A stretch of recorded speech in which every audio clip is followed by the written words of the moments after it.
Everyone pretend podcasting isn't boring.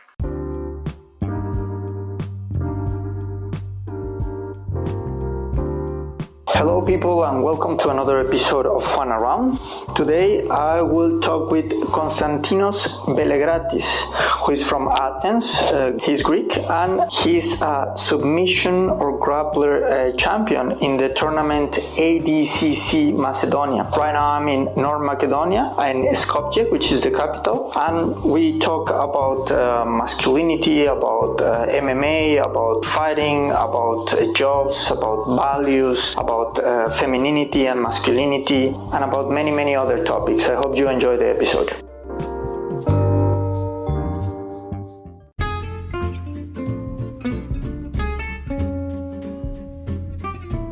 But first remember, Anchor is the easiest way to make a podcast. It is free, has everything you need to record and edit audio using your smartphone or computer.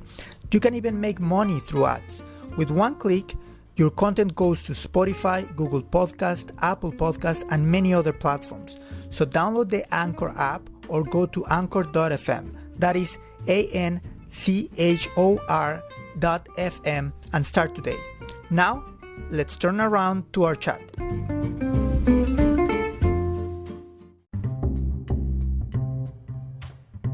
We just start. Konstantinos, yesterday you came from a very intensive tournament, right? Like 2 days ago you were telling me, I need to focus on the struggle ahead. How was the tournament? The tournament went pretty good. Had 2 fights. The first fight ended under, I believe, 2 minutes or 1 minute. It was fast. I finished it with it's called a heel hook. First I scissored his feet, and then I made a joint lock on his knee. On his knee? Yeah, twisting it. That sounds painful. Yeah, it is. Try to avoid it. At the second fight? And the second fight was really tough. There was this guy from, I think, Serbia. It was the final. The normal time was, I think, 8 minutes. Or 6, I don't remember exactly, but then we didn't do anything, no points for 6 minutes, and then we went for an additional time, 3 minutes, nothing happened, and then additional 3 minutes. So you were even? Yeah. He was really strong, and he was younger than me, but then he had more fights in the same day. So eventually he got exhausted first in comparison with me. Usually what is the age that most of the people that are in competition in wrestling have? People are around their 20s, 23 until, like me, 32. But the age that you make the most efficient tournaments and you have a success, I believe it's around 28 if you practice it from 15, from a teenager. And you start practicing when you were a teenager, right? Yeah, I started from 16. Talk a little bit about the story of how did you come with wrestling? I was living in Limassol, Cyprus, and I had a neighbor there. He was a military guy, and he was also a boxer and taekwondo. He had a friend from the military that told him, "Hey man, I know this guy who is practicing jiu-jitsu on a basement.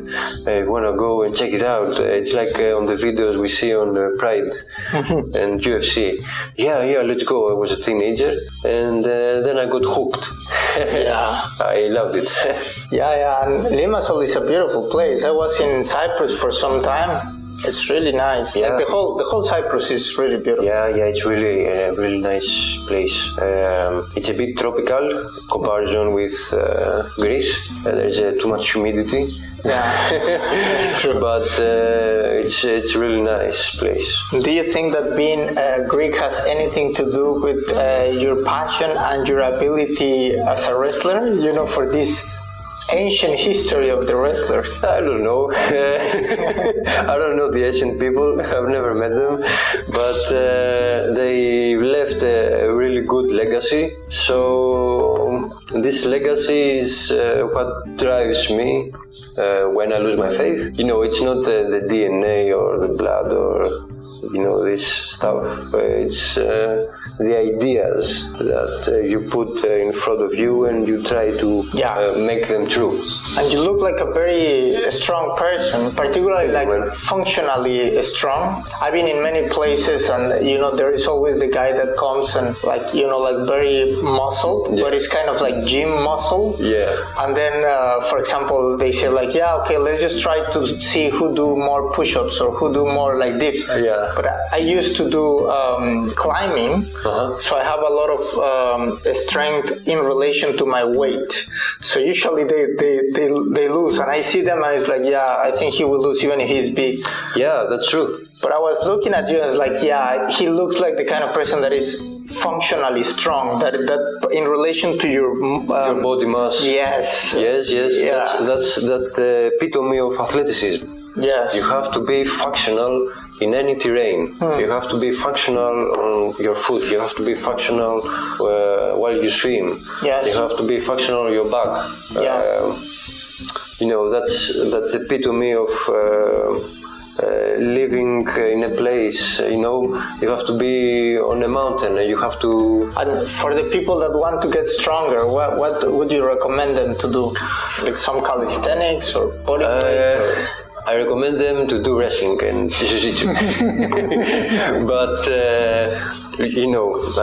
apart from that, as you train martial arts, you realize that you have to protect your own body. Yes. Because there are too many injuries. Because that's the purpose. Someone is trying to injure you, and you protect yourself. You show them that you can injure them. You don't do it. Yeah. So as you do that, you realize that you have to do a functional training, as we said before. You have to do not only weightlifting. Most people weightlift and see immediately on their bodies the effects, and they just stay on that. But an athlete has to be all around. Has to do cardio. Has to do cardio on his foot, on his bicycle, on his swimming. My training could be simulated as an athlete of a triathlon or a decathlon. You don't focus on just one thing. You have to be all around. Now, so that you can protect your own body first. If you reach a level of athleticism, then you can accept easier the techniques and apply them. So wrestling, we were talking before that you used to watch MMA and things like that. Did you ever consider go to MMA instead of wrestling?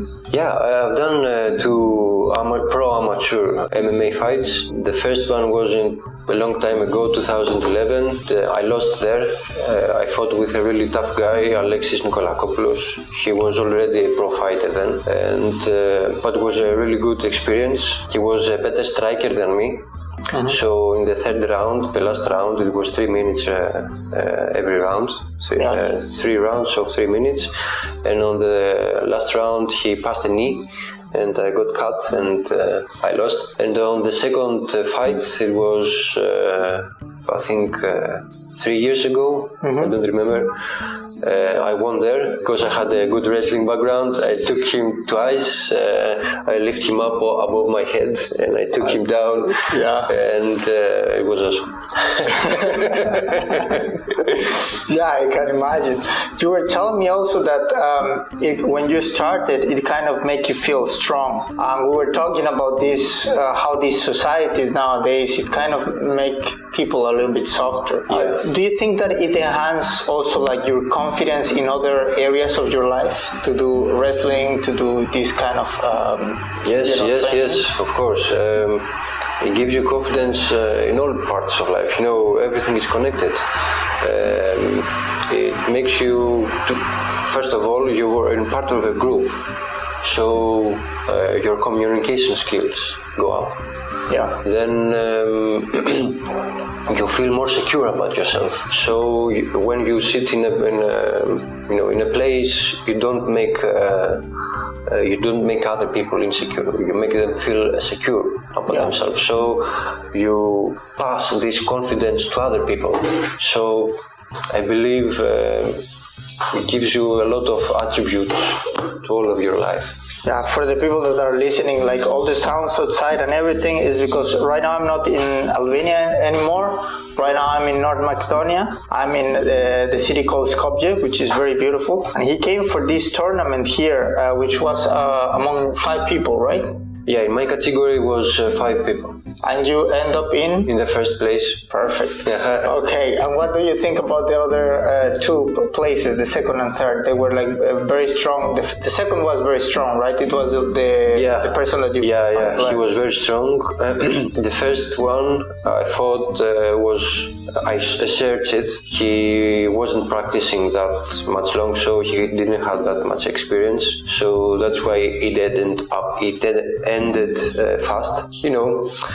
When people in tournaments see another guy that he went there and he won, that guy got intimidated. So I saw this intimidation. He was always falling back. He didn't get the first move, because this is what matters in a fight.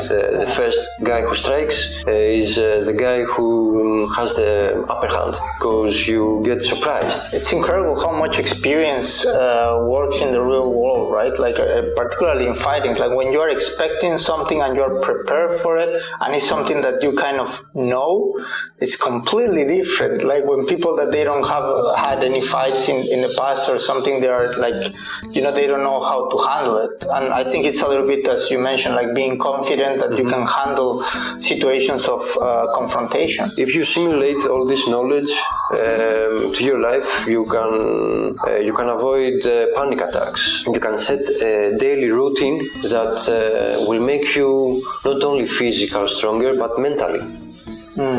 Which is I believe the purpose of life, because after 40, I believe 50s, a man, when he ages, he's not that strong. And I see that I'm 30 and I fought with 28 guys and 25-year-old. They're really strong. They don't get tired easily.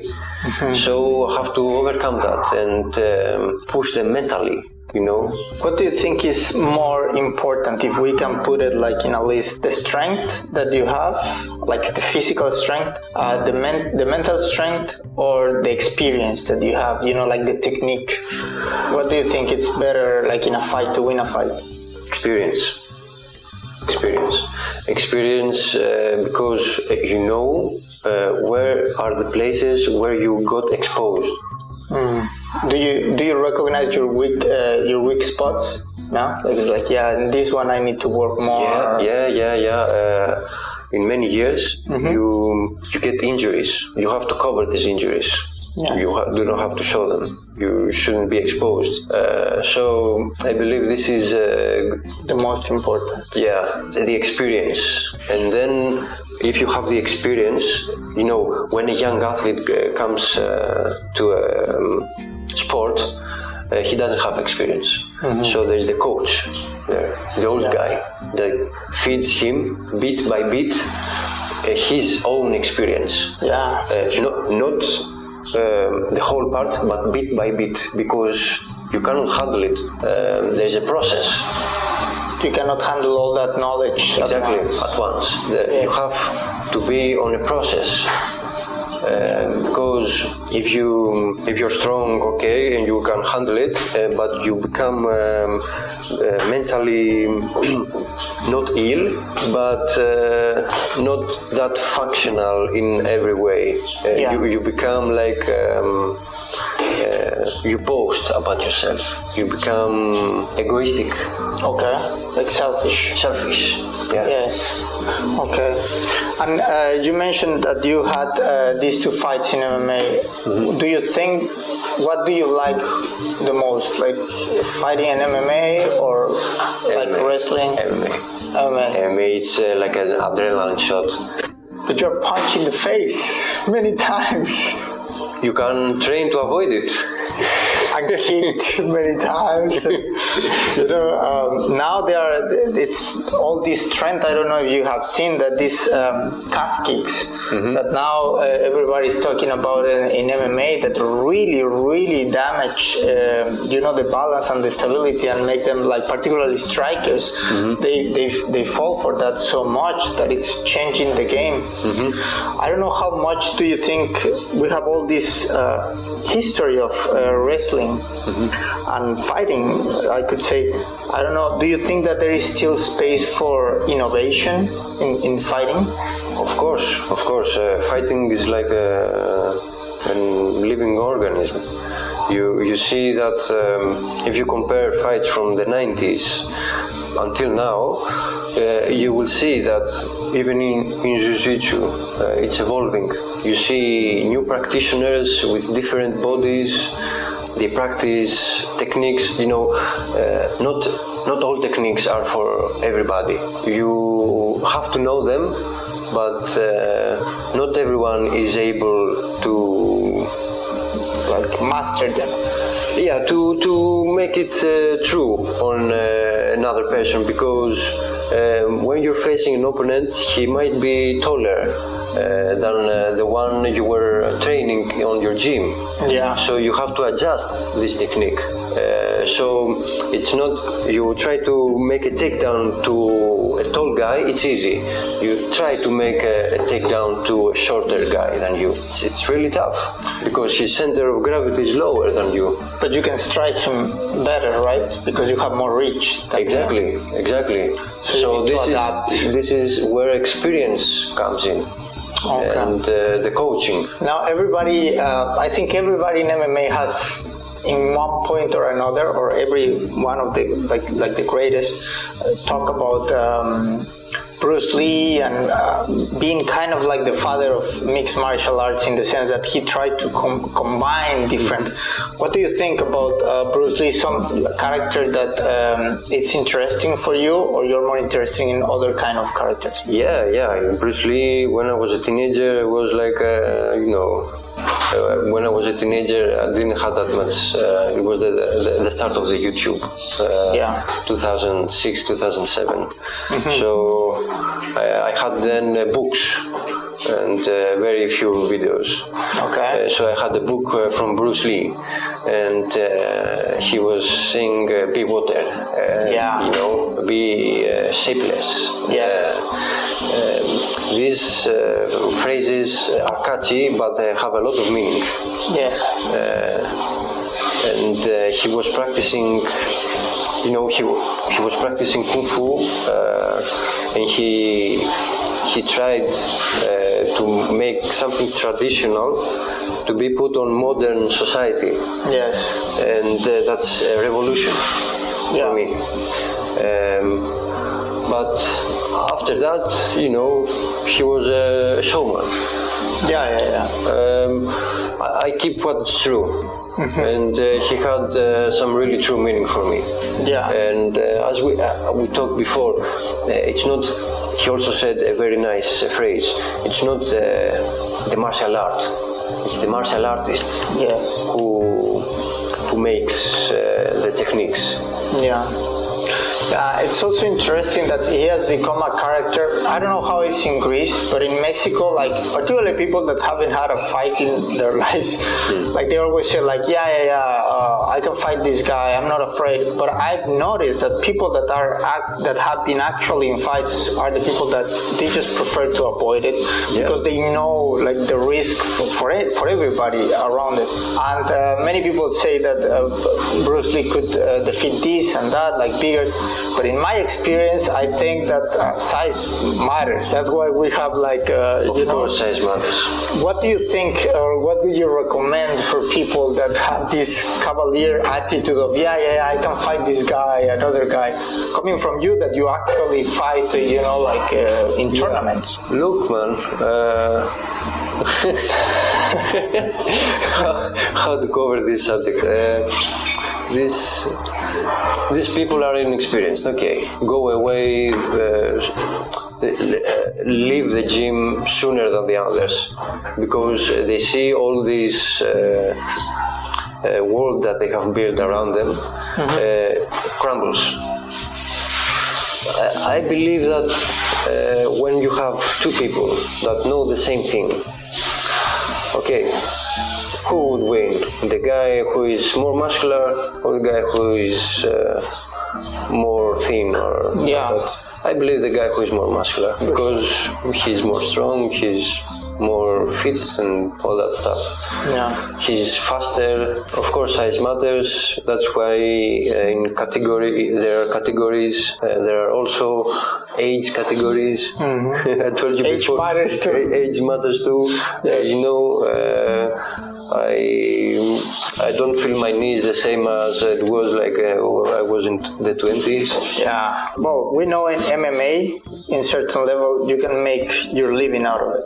In wrestling, it's also possible you can make your living out of wrestling? It's tough, yeah, because it's not that of a show. It's not that risky, and people like to see something very super wow in front of their eyes. And that's why UFC and other organizations are making money. Yes. Because they provide a spectacle that is extreme. Definitely it has taken over boxing kind of. Like boxing is still very big, but I think MMA is going up. Yeah, but boxing, pro athlete boxers are the most well-paid in the world. Yes, that's true. Yeah. And that happened in I believe in a century. It took a lot of time to reach this because you had golf players, you have tennis players, because you say it's a sport, right? So you have to compare it with other sports. You have the boxer who risks his own head to get punched and got very serious disease, and illness and injuries. And you got the golfer or the tennis player who is just, a tennis elbow. The risk is so much higher. So you have to accept that. That's why MMAers are demanding more payment. Yeah. And what Conor McGregor. Yeah. They say he's cocky, and they talk bad about him. They talk trash. Yeah. But he's done some good for the sport. Yeah. For the sport, because he was just a nobody, and he made an empire just by his fists.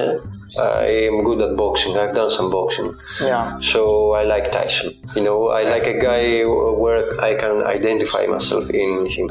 Which, by the way, coming back to these people that they say I can fight anybody. Mm-hmm. I think Mike Tyson was the one that said that everybody has a plan until they are punched in the face. Exactly. And that's the thing. You can be very brave, and then they punch you in the face. No man. Okay. I think about it, and I changed my mind. Yeah, I've seen that so many times. Dude, you were supposed to be very tough, and Yeah. Also, I don't know if it's true, but supposedly it's true that actually boxing it's more like lethal than MMA. Like people have died in boxing, and also like the distribution of the injuries are just in the middle of your body, and the other is in the whole body. So it's like proportionally speaking, it's more possible that you get damaged. Yeah, all the injuries in one place. That's why you got more risk for your head. You know, every time you got punched in your head, you got what it's called in medical terms. Concussion, exactly. Yes. Concussion. Imagine being punched by a pro boxer. Yeah. I don't want to imagine that. So, like Tyson. Doctors advise you to start doing athletic stuff after a concussion after 6 months.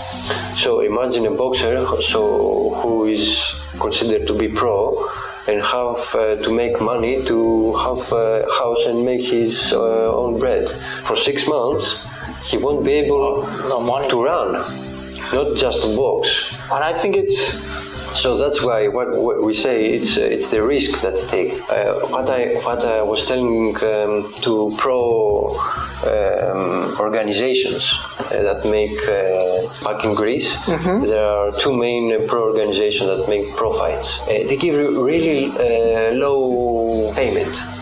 And I'm telling them, consider the bad situation for me after the fight. I got in an injury that needs around at least 1,000 euro for me to make the procedure, for fixing it. Okay, and I'll have to be on limbo doing nothing so that I can rehabilitate for around 3 months, and that means I cannot walk for 3 months. So you have to consider and helping me covering the bad situation, the worst case scenario. And what they reply, what they say? We don't have that much money. We cannot cover that. And how do you support your career as a wrestler? Do you get money from other sources? Yeah, I work. When I was younger, I was getting some sponsors, but they don't know you. Then they don't trust with their money. It's tough to gain the trust. Yeah.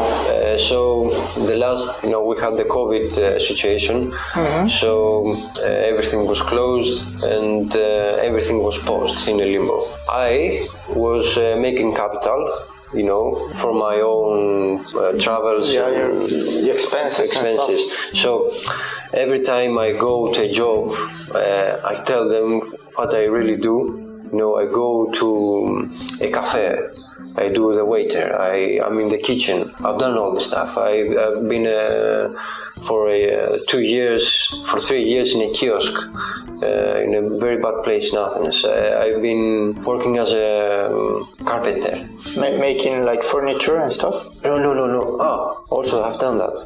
I tell the employees that this is what I do. Okay, so I need usually 3 to 4 times in a week to work, and I need also time for my training. An employer usually needs you all the time there, and to be restless, you have to be a robot for them. So an athlete is not has to be a robot for his athleticism, not for giving coffee to a stranger. Yes. So I believe there's no respect for athleticism. They believe that you just sit and I'll go run now, and then I go for training. But it's not like that. Yeah, of course. How many hours do you need to train a week? In a day, for me, the best thing is three training sessions. One is for your physical, weightlifting or cardiovascular. The other is for the technique of your sport, and the other is for rehabilitation. Nowadays, what I tell them, an athlete, what means an athlete? Athlete in Greek language means athlos. I mean something really tough. An athlete has to do at least one really, for me, tough in a day. One really tough thing in a day. So I choose that one tough thing to be on the first, on the early of the First thing that you do of the day, yeah. to take it away from the... Exactly. I wake up, I go 10 kilometers, I run. Then I'm okay, I can do anything. Yeah. You know, I can speak with my father and not get angry. I am calm. Yeah. I feel secure.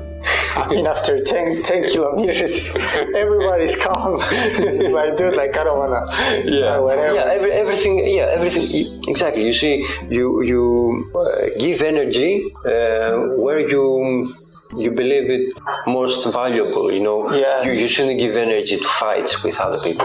Now, nowadays, coming back to the societies that make soft, also I see that there is some sort of rejection of what we are kind of maybe biologically programmed to do as men. Like, you know, it's more like assertiveness and, you know, like strongness and a lot of energy and stuff like that. Do you feel that it's like that? Do you feel that people around see fighting as something savage or something like, like from the past or something like that? Yeah, about their instincts and about, like, for example, what we were talking, you know, like we have, I assume as men, like as masculine, you have so much energy and then you go and run. It's like, you know, like now I can handle things a little bit better. Yeah. But it looks like this society wants us, even in school and everything, it's like, don't move, just look straight, and I don't think that's how men. Yeah, that's not just for men, for women also. When you press those things, your instincts, you suppress them and you don't express them, then there comes a time that you boom, and you cannot predict that. No one can predict that for himself. You can predict that for another person because you're watching him, but you're not always watching yourself.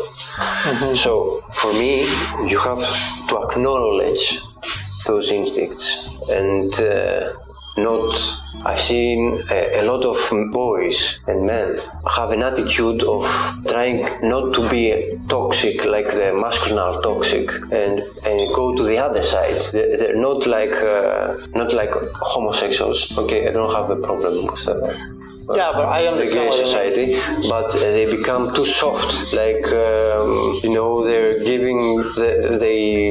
You go to a job, you have a bad employer, and you just sustain it to get paid, and you have to have some limits. You have a personality. You have to express those things because other people might take advantage of you. Yes. And also, if you don't do it, as you said, like it built up and you can explode, and and comes. There was one psychologist that become very famous recently. He's from Canada. It's called Jordan Peterson. He says that it's not good to be harmless. That's not. It doesn't have any value. But like, you need to acknowledge that you have a monster inside and tame it. Exactly. But be able to release it when it's needed, because otherwise people take advantage. Yeah. Because there is a difference between being peaceful and being like harmless. Harmless is like a rabbit, and peaceful is like somebody that said, like, like, I choose not to do it, but I can. You have to keep a balance. This is the right word, a balance. What do you think? We were talking. You said like women too have this. How is for women these sports, wrestling? How is the support? It's even harder for women because there's too much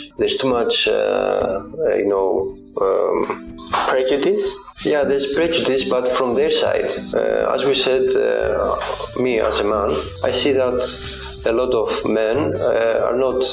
It's not about toughness. It's about be able to accept the other person on you and trust him. Yes. Okay. So a woman who lives in a society that, I have to be careful and not show my feminine side too much because I might be called whole, or sorry for the word, or suppressed. Okay. Suppressed. Men and women, for me, are both humans on the human race, so they're the same. They have the same feelings, the same way of working, and I believe the only difference is the levels of testosterone.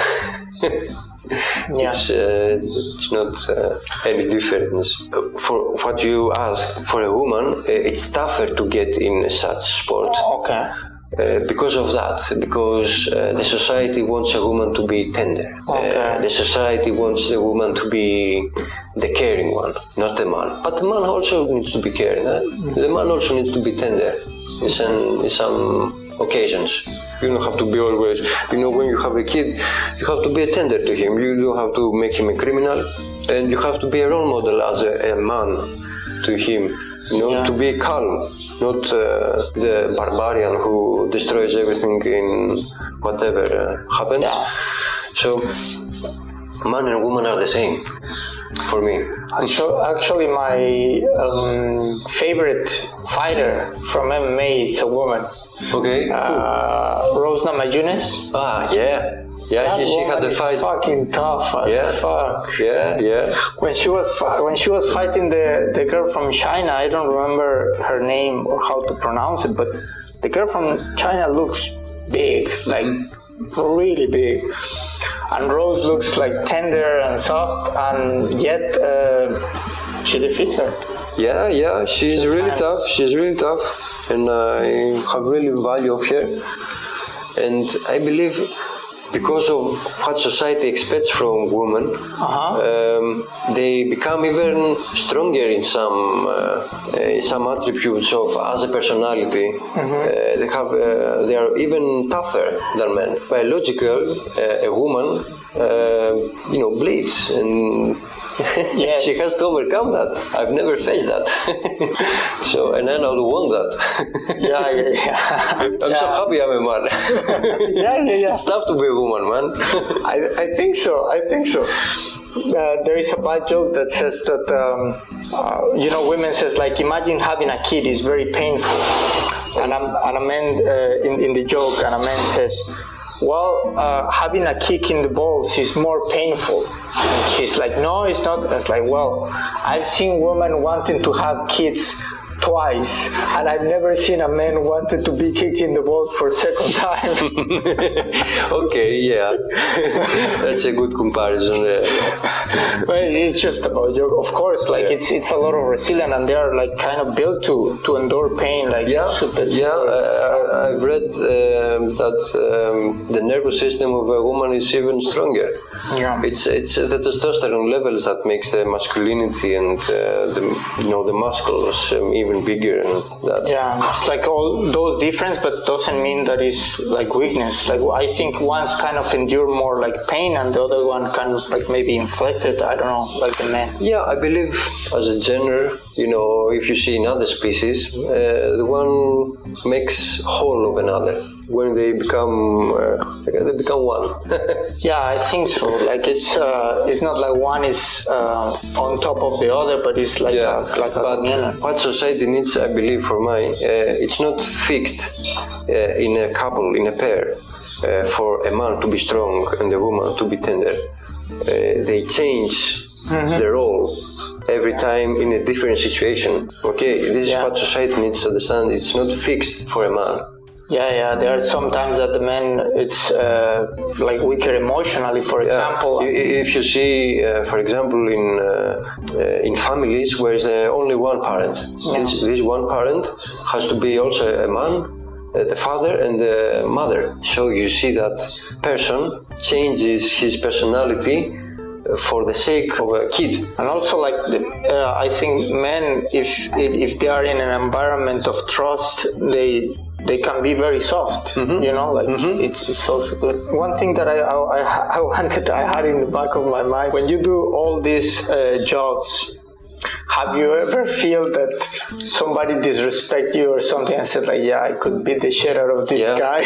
A lot of time. I imagine. Every day, every day. But I have a way to overcome that with food. Just eat. Yeah, just eat. Yeah, and avoid him. Yeah, I can imagine because like I've seen, and like when somebody respectful and everything, and somebody mistreat you, and you have the knowledge that you can beat him up, it's kind of like, fuck, man. Yeah, but I see that the other guy, he's not trained, so I know that it's unfair. He's not a good opponent for me. Yeah. That's what I have in my mind. You are like the bigger person in a way. Morally, it's like, dude, like I know that I can beat him. Like, what is the point of having an argument? Yeah, no, it's not that I know I can beat him. No one can beat no one. If you want to harm someone, you can easily do it. Mm-hmm. Okay, have you played Hitman, the game? No, but it sounds. It's really easy to do evil. Yeah. The hard part is to do good. Mm-hmm. Trust me. That's the most easiest thing to do in life is evil. Yeah, and we were talking about that before, right? Like somebody with a knife. Yeah, man. Coming from the back. Yeah. You don't even notice, and then you're stabbed. Yeah, if a guy with a knife comes to you, the best solution is, as we said, follow his instructions, and you have to tell to yourself that he's in charge now, and run. Yeah, that's very good. Or if you got a bazooka, a bigger gun than him, then it's another story. I've seen it coming from Mexico, which is quite dangerous. I've seen it. Some people that become like extra brave or more confident than they should. And sometimes I tell them the things that, as a journalist in Mexico, I've seen so many bad things that it's like, I just feel that your bravery is coming from the ignorance that you don't know what could happen. Very nice. Because it could happen bad things. Yeah. And just like that, out of the blue. Yeah. But I think it would be nice to leave, because I know that you have to leave this conversation. I need to ask you 2 questions, but before that, to leave this with the idea of, let's just be, being good is harder, but probably is more valuable, Yes, being good, of course, it's hard when you have power. Power makes people, makes their minds to think in a way that they can do whatever they want. Yes, I can't remember. I can express I cannot express myself in English easily now, but I believe ignorance is bliss. This is what they say. Yeah.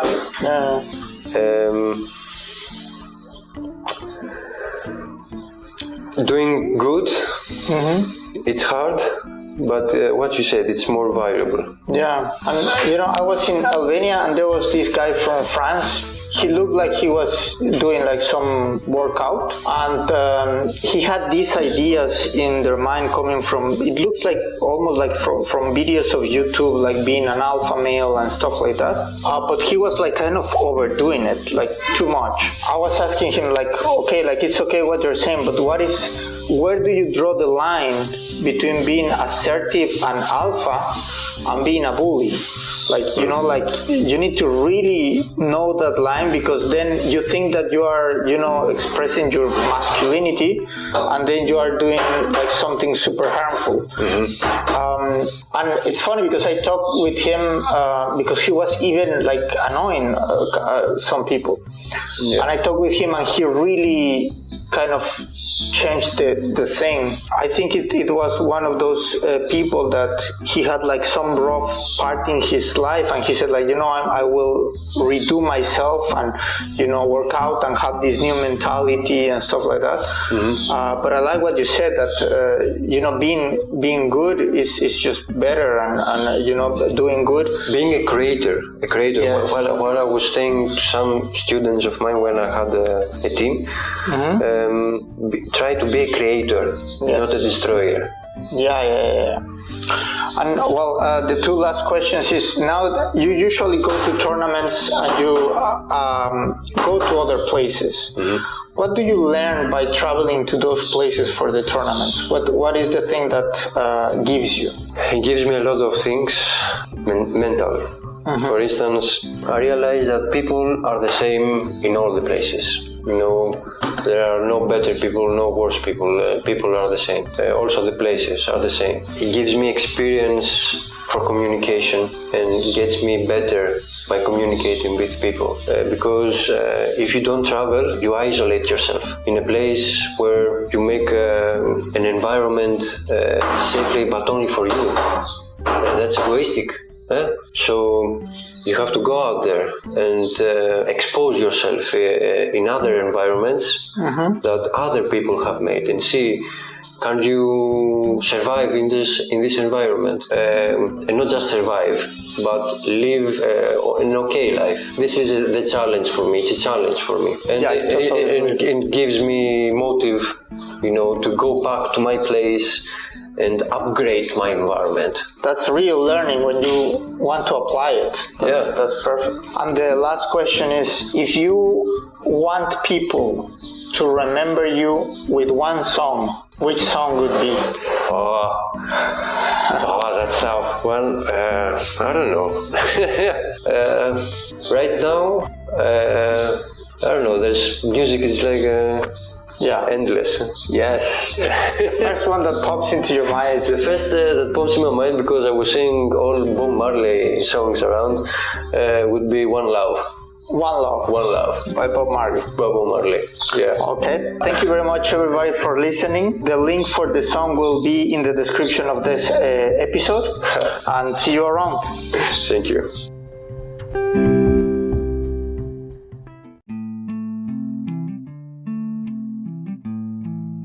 So, what do you think about today's episode? Don't forget to share your thoughts answering the polls and questions in the Spotify version of this podcast. Remember that in the description there are links to the interviewee song. You can also listen to the Spanish version of this podcast with different guests, or listen to it into different platforms. If you want to watch videos about my travels to different countries, visit my YouTube channel. You can also support me in my Patreon, Buy Me a Coffee, or Anchor page. In all of them, my username is Juan Around. In Facebook, Instagram, TikTok, and in all social networks, you can also find me as Juan Around. All links are in the description of this episode and in the description of this podcast. Subscribe and share. See you around. Your booze mean nothing. I've seen what makes you cheer.